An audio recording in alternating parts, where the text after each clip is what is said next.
Bonsoir et bienvenue dans Voyage au bout de la nuit. Je suis ravie de vous retrouver ce soir pour continuer avec vous ma lecture de La Petite Fadette de George Sand. Alors George Sand, je vous en ai parlé tout à l'heure et là je vous dis une petite anecdote.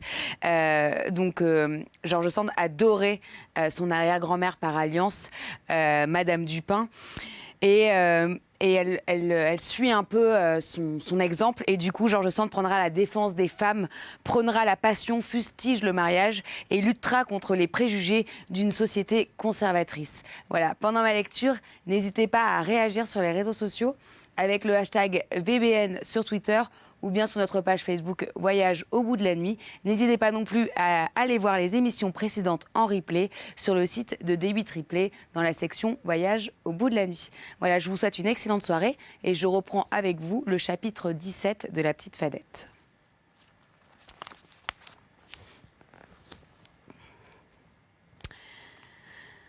Landry alla souper chez lui avec son frère et comme celui-ci était bien soucieux de tout ce qui s'était passé, il lui raconta comme quoi il avait eu maille à partir la veille au soir avec le feu follet et comment la petite Fadette, l'en ayant délivré, soit par courage, soit par magie, elle lui avait demandé pour sa récompense de la faire danser 7 fois à la fête de la Sainte-Andoche. Il ne lui parla point du reste, ne voulant jamais lui dire quelle peur il avait eue de trouver noyé l'an auparavant, et en cela il était sage, car ces mauvaises idées que les enfants se mettent quelquefois en tête y reviennent bientôt. Si l'on y fait attention et si on leur en parle, Sylvinet approuve son frère d'avoir tenu sa parole et lui dit que l'ennui que cela lui avait attiré augmentait d'autant l'estime qui lui en était due. Mais tout en s'effrayant du danger que Landry avait couru dans la rivière, il manqua de reconnaissance pour la petite Fadette. Il avait tant d'éloignement pour elle qu'il ne voulut point croire qu'elle l'eût trouvé là par hasard, ni qu'elle l'eût secouru par bonté. C'est elle, lui dit-il, qui avait conjuré le Fadet pour te troubler l'esprit et te faire noyer.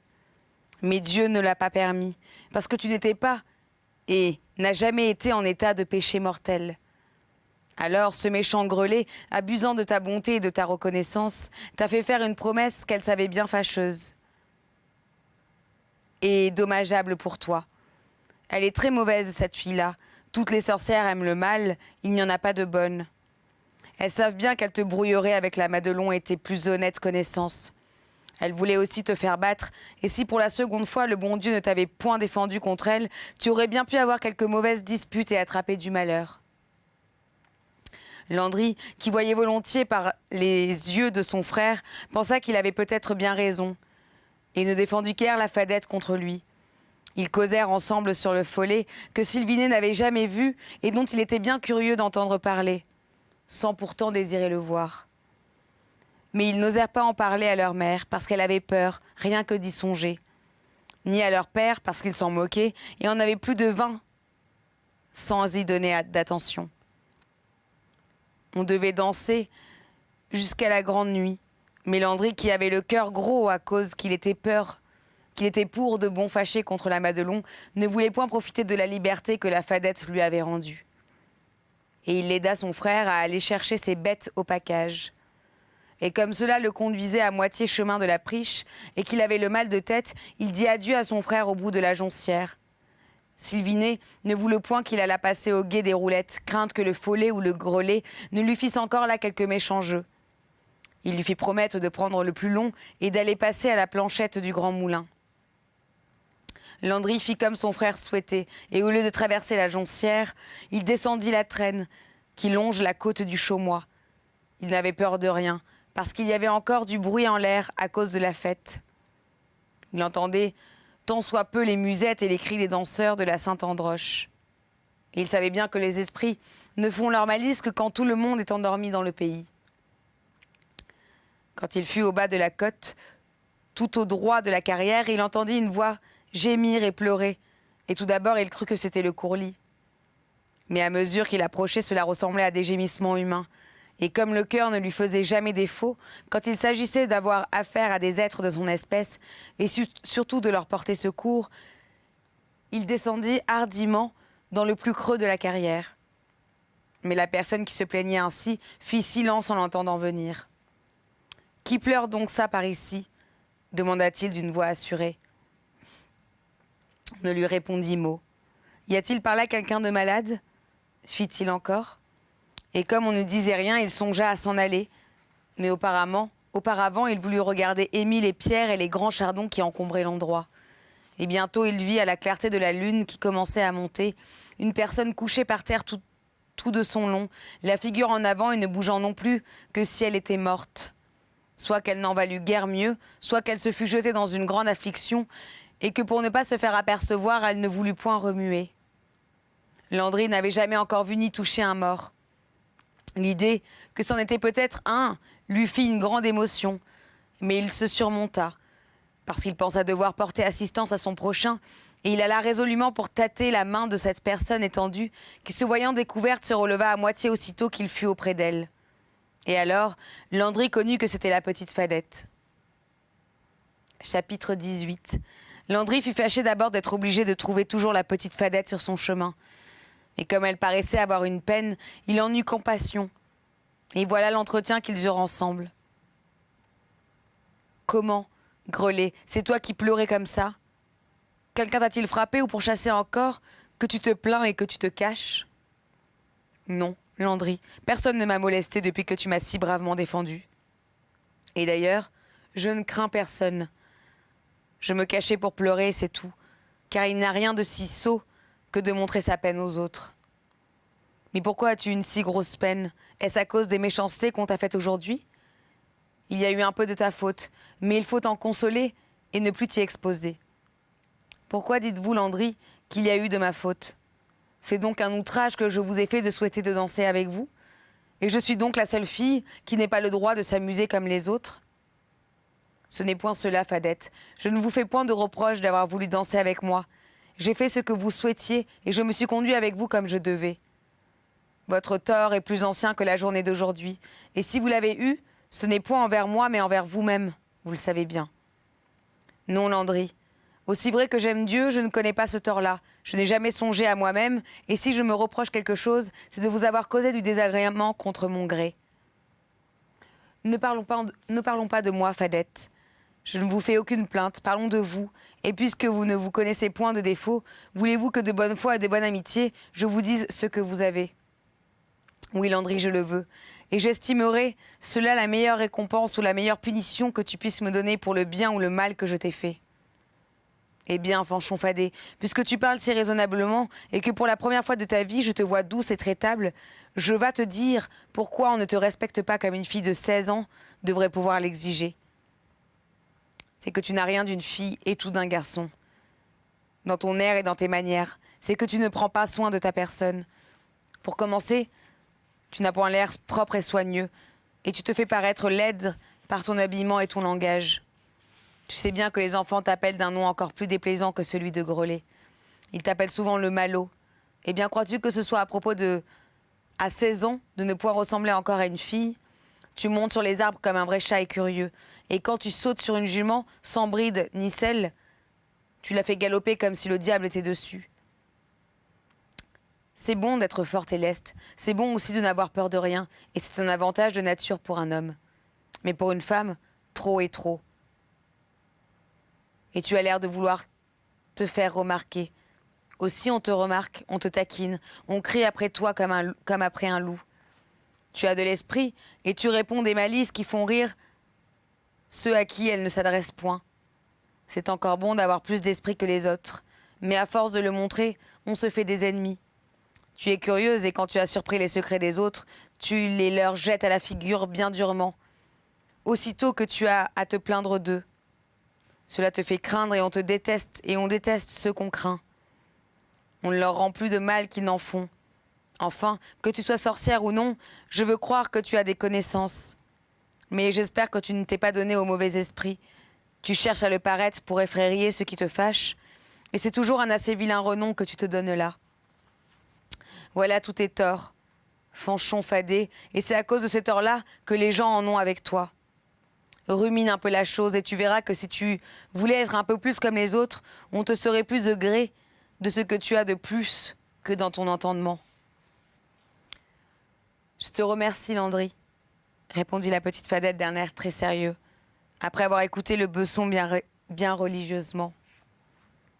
Tu m'as dit à peu près ce que tout le monde me reproche, Et tu me l'as dit avec beaucoup d'honnêteté et de ménagement, ce que les autres ne font point. Mais à présent, veux-tu que je te réponde, et pour cela, veux-tu t'asseoir à mon côté pour un petit moment ? L'endroit n'est guère agréable, dit Landry, qui ne se souciait point trop de s'attarder avec elle, et qui songeait toujours au mauvais sort qu'on l'accusait de jeter sur ceux qui ne s'en méfiaient pas. Tu ne trouves point l'endroit agréable, reprit-elle, parce que vous autres riches, vous êtes difficiles.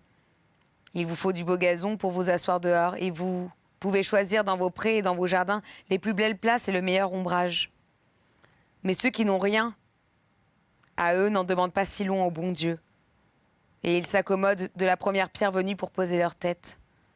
Les épines ne blessent point leurs pieds, et là où ils se trouvent, ils observent tout ce qui est joli et avenant au ciel et sur la terre. Il n'y a point de vilain endroit, Landry, pour ceux qui connaissent la vertu et la douceur de toutes les choses que Dieu a faites. Moi, je sais, sans être sorcière, à quoi sont bonnes les moindres herbes que tu écrases sous tes pieds. Et quand je sais leur usage, je les regarde et ne méprise ni leur odeur, ni leur figure. Je te dis cela, Landry, pour t'enseigner tout à l'heure une autre chose qui se rapporte aux âmes chrétiennes aussi bien qu'aux fleurs des jardins et aux ronces des carrières. C'est que l'on méprise trop souvent ce qui ne paraît ni beau ni bon, et que par là on se prive de ce qui est secourable et salutaire. Je n'entends pas bien ce que tu veux signifier, dit Landry en s'asseyant auprès d'elle. Et ils restèrent un moment sans parler, car la petite Fadette avait l'esprit envolé à des idées que Landry ne connaissait point. Et quant à lui, malgré qu'il en eût peu d'embrouillement dans la tête, il ne pouvait pas s'empêcher d'avoir du plaisir à entendre cette fille. Car jamais il n'avait entendu une voix si douce et des paroles si bien dites que les paroles et la voix de la Fadette dans ce moment-là. « Écoute, Landry, lui dit-elle, je suis plus à plaindre qu'à blâmer. Et si j'ai des torts envers moi-même, du moins, n'en ai-je jamais eu de sérieux envers les autres. Et si le monde était juste et raisonnable, il ferait plus d'attention à mon bon cœur qu'à ma vilaine figure et à mes mauvais habillements. Vois un peu, ou apprends si tu ne le sais, quel a été mon sort depuis que je suis au monde. Je ne te dirai point de mal de ma pauvre mère qu'un chacun blâme et insulte, quoiqu'elle ne soit point là pour se défendre, et sans que je puisse le faire, moi, qui ne sais pas bien ce qu'elle a fait de mal, ni pourquoi elle a été poussée à le faire, eh bien le monde est si méchant qu'à peine ma mère m'eût-elle délaissée, comme je la pleurais encore bien amèrement, au moindre dépit que les autres enfants avaient contre moi, pour un jeu, pour un rien, qu'ils se seraient pardonnés entre eux, ils me reprochaient la faute de ma mère et voulaient me forcer à rougir d'elle. Peut-être qu'à ma place, une fille raisonnable, comme tu dis, se fût abaissée dans le silence, pensant qu'il était prudent d'abandonner la cause de sa mère et de la laisser injurier pour se préserver de l'être. Mais moi, vois-tu, je ne le pouvais pas. C'était plus fort que moi. Ma mère est toujours ma mère. Et quel que soit ce qu'on voudra, que je la retrouve ou que je n'en entende jamais parler, je l'aimerai toujours de toute la force de mon cœur. Aussi, quand on m'appelle enfant de coureuse et de vivandière, je suis en colère. Non à cause de moi. Je sais bien que cela ne peut m'offenser, puisque je n'ai rien fait de mal, mais à cause de cette pauvre chère femme que mon devoir est de défendre. Et comme je ne peux, ni ne sais la défendre, je la venge en disant aux autres les vérités qu'ils méritent, et en leur montrant qu'ils ne valent pas mieux que celle à qui ils jettent la pierre. Voilà pourquoi ils disent que je suis curieuse et insolente, que je surprends leurs secrets pour les divulguer. Il est vrai que le bon Dieu m'a faite curieuse, si c'est l'être que de désirer connaître les choses cachées. Moi, si on avait été bon et humain envers moi, je n'aurais pas songé à contenter ma curiosité aux dépens du prochain. J'aurais renfermé mon amusement dans la connaissance des secrets que m'enseigne ma grand-mère pour la guérison du corps humain. Les fleurs, les herbes, les pierres, les mouches, tous les secrets de nature. Il y en aurait eu bien assez pour m'occuper et pour me divertir, moi qui aime à vaguer et à fureter partout. J'aurais toujours été seule, sans connaître l'ennui. Car mon plus grand plaisir est d'aller dans les endroits qu'on ne fréquente point et d'y rêvasser à 50 choses dont je n'entends jamais parler, aux personnes qui se croient bien sages et bien avisées. Si je me suis laissée attirer dans le commerce de mon prochain, c'est par l'envie que j'avais de rendre service avec les petites connaissances qui me sont venues et dont ma grand-mère elle-même fait souvent son profit sans rien dire. Eh bien, au lieu d'être remerciée honnêtement par tous les enfants de mon âge, dont je guérissais les blessures et les maladies, et à qui j'enseignais mes remèdes sans demander jamais de récompense, j'ai été traitée de sorcière. Et ceux qui venaient bien doucement me prier quand ils avaient besoin de moi me disaient plus tard des sottises à la première occasion.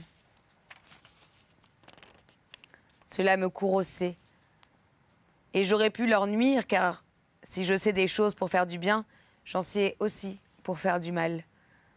Et pourtant, je n'ai jamais fait usage. Je ne connais point la rancune, et si je me venge en parole, c'est que je suis soulagée en disant tout de suite ce qui me vient au bout de la langue. Et qu'ensuite je n'y pense plus et pardonne ainsi que Dieu le commande. Quant à ne prendre soin ni de ma personne ni de mes manières, cela devrait montrer que je ne suis pas assez folle pour me croire belle. Lorsque je sais que je suis si laide que personne ne peut me regarder, on me l'a dit assez souvent pour que je le sache. Et en voyant combien les gens sont durs et méprisants pour ceux que le bon Dieu a mal partagés, je me suis fait un plaisir de leur déplaire, me consolant par l'idée que ma figure n'avait rien de repoussant pour le bon Dieu et pour mon ange gardien. Lesquels ne me les reprocheraient pas plus que je ne leur reproche moi-même. Aussi, moi je ne suis pas comme ceux qui disent « Voilà une chenille, une vilaine bête, ah, qu'elle est laide, il faut la tuer ». Moi je n'écrase pas la pauvre créature du bon Dieu, et si la chenille tombe dans l'eau, je lui tends une feuille pour qu'elle se sauve. Et à cause de cela, on dit que j'aime les mauvaises bêtes et que je suis une sorcière. Parce que je n'aime pas à faire souffrir une grenouille, à arracher les pattes à une guêpe et à clouer une chauve-souris vivante contre un arbre. Pauvre bête que je lui dis. Si on doit tuer tout ce qui est vilain, je n'aurai pas plus que toi le droit de vivre. Chapitre 19. Landry fut, je ne sais pas comment, émotionné de la manière dont la petite Fadette parlait humblement et tranquillement de sa laideur. Et se remémorant sa figure, qu'il ne voyait guère dans l'obscurité de la carrière, il lui dit sans songer à la flatter. « Mais, Fadette, tu n'es pas si vilaine que tu le crois, ou que tu veux bien le dire. Il y en a de bien plus déplaisantes que toi, à qui l'on n'en fait pas reproche. Que je le sois un peu de plus, un peu de moins, tu ne peux pas dire, Landry, que je suis une jolie fille. Voyons, ne cherche pas à me consoler, car je n'en ai pas de chagrin. Dame,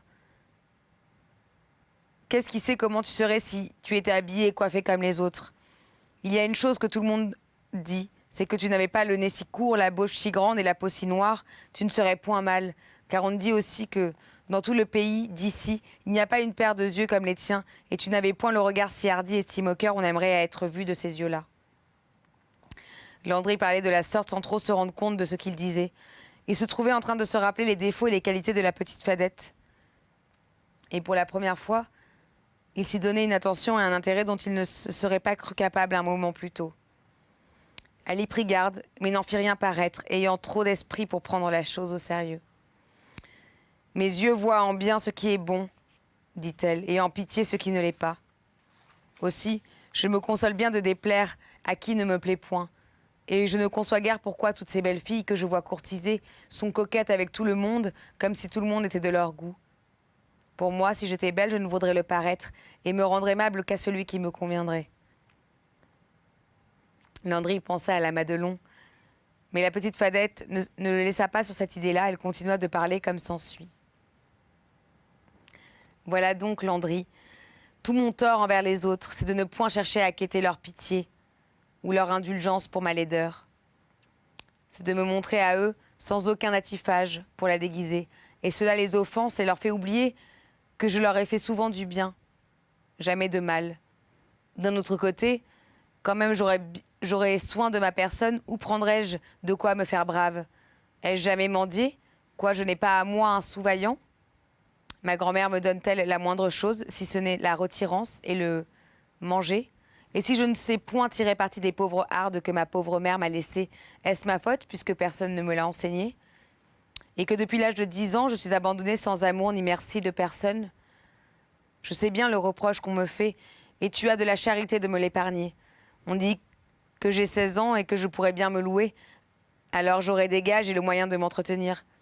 Mais que l'amour de la paresse et du vagabondage me retient auprès de ma grand-mère, qui ne m'aime pourtant guère et qui a bien le moyen de prendre une servante. Eh bien, Fadette, n'est-ce point la vérité? Dit Landry. On te reproche de ne pas aimer l'ouvrage, et ta grand-mère elle-même dit à qui veut l'entendre qu'elle aurait du profit à prendre une domestique à ta place. Ma grand-mère dit cela parce qu'elle aime à gronder et à se plaindre. Et pourtant, quand je parle de la quitter, elle me retient parce qu'elle sait que je lui suis plus utile qu'elle ne veut le dire. Elle n'a plus ses yeux ni ses jambes de 15 ans pour trouver les herbes dont elle fait ses breuvages et ses poudres. Et il y en a qu'il faut aller chercher bien loin et dans des endroits bien difficiles. D'ailleurs, je te l'ai dit, je trouve moi-même aux herbes des vertus qu'elle ne leur connaît pas, et elle est bien étonnée quand je fais des drogues dont elle voit ensuite le bon effet. Quant à nos bêtes, elles sont si belles qu'on est tous surpris de voir un pareil troupeau à des gens qui n'ont de pacage autre que le communal. Eh bien, ma grand-mère sait à qui elle doit des ouailles en si bonne laine et des chèvres en si bon lait. Va, elle n'a point envie que je la quitte, et je lui vaux plus gros que je ne lui coûte. Moi, j'aime ma grand-mère encore plus qu'elle me rudoie et me prive beaucoup. Moi, j'ai une autre raison pour ne pas la quitter, et je te la dirai si tu veux, Landry. Eh bien, dis-la donc, répondit Landry, qui ne se fatiguait point d'écouter la fadette. C'est, dit-elle, que ma mère m'a laissé sur les bras, alors que je n'avais encore que 10 ans, un pauvre enfant bien laid, aussi laid que moi et encore plus disgracié pour ce qu'il était clopé de naissance, chétif, maladif, crochu, et toujours en chagrin et en maladie, et en malice, parce qu'il est toujours en souffrance, le pauvre gars. Et tout le monde le tracasse, le repousse et l'avilit, mon pauvre Sauteriot. Ma grand-mère le tense trop rudement et le frapperait trop, si je ne le défendais contre elle, en faisant semblant de la tarabuster à sa place. Mais j'ai toujours grand soin de ne pas le toucher pour de vrai. Il le sait bien, lui. Aussi, quand il a fait une faute, il accourt se cacher dans mes jupons, et il me dit « Bats-moi avant que ma grand-mère ne me prenne », et moi je le bats pour rire, et le malin fait semblant de crier. Et puis je le soigne. Je ne peux pas toujours l'empêcher d'être en loque, le pauvre petit. Mais quand j'ai quelques nippes, je l'arrange pour l'habiller, je le guéris quand il est malade, tandis que ma grand-mère le ferait mourir. Car elle ne sait point soigner les enfants. Enfin, je le conserve à la vie, ce malingré, qui sans moi serait bien malheureux. Et bientôt, dans la terre à côté de notre pauvre père, que je n'ai pas pu empêcher de mourir, je ne sais pas si je lui rends service, en le faisant vivre. Tortu et malplaisant, comme il est, mais c'est plus fort que moi, Landry. Et quand je songe à prendre du service pour avoir quelque argent à moi, et me retirer de la manière où je me suis, mon cœur se fend de pitié et me fait reproche. Comme si j'étais la mère de mon Sauteriot, comme si je le voyais périr par ma faute. Voilà tous mes torts et mes manquements, Landry. À présent, que le bon Dieu me juge. Moi, je pardonne à ceux qui me connaissent. Chapitre 20. Landry écoutait toujours la petite fadette avec une grande contention d'esprit et s'en trouvait à redire à aucune de ses raisons. En dernier lieu, la manière dont elle parla de son petit frère, le Sauteriot lui fit un effet. Comme si tout d'un coup, il se sentait de l'amitié pour elle et comme s'il voulait être de son parti contre tout le monde. Cette fois-ci, Fadette, dit-il, celui-ci qui te donnerait tort serait dans son tort le premier, car tout ce que tu as dit là est très bien dit. Et personne ne se douterait de ton bon cœur et de ton bon raisonnement. Pourquoi ne fais-tu connaître pour ce que tu es? On ne parlerait pas mal de toi et il y en a qui te rendraient justice. Je te l'ai bien dit, Landry, reprit-elle. Je n'ai pas besoin de plaire à qui ne me plaît point. Mais si tu me le dis à moi, c'est donc que... Là-dessus, Landry s'arrêta tout étonné de ce qu'il avait manqué de dire et se reprenant.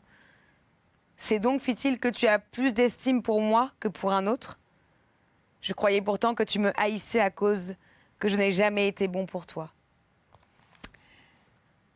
Je continuerai la suite du chapitre 20 dans une autre lecture, dans une autre émission.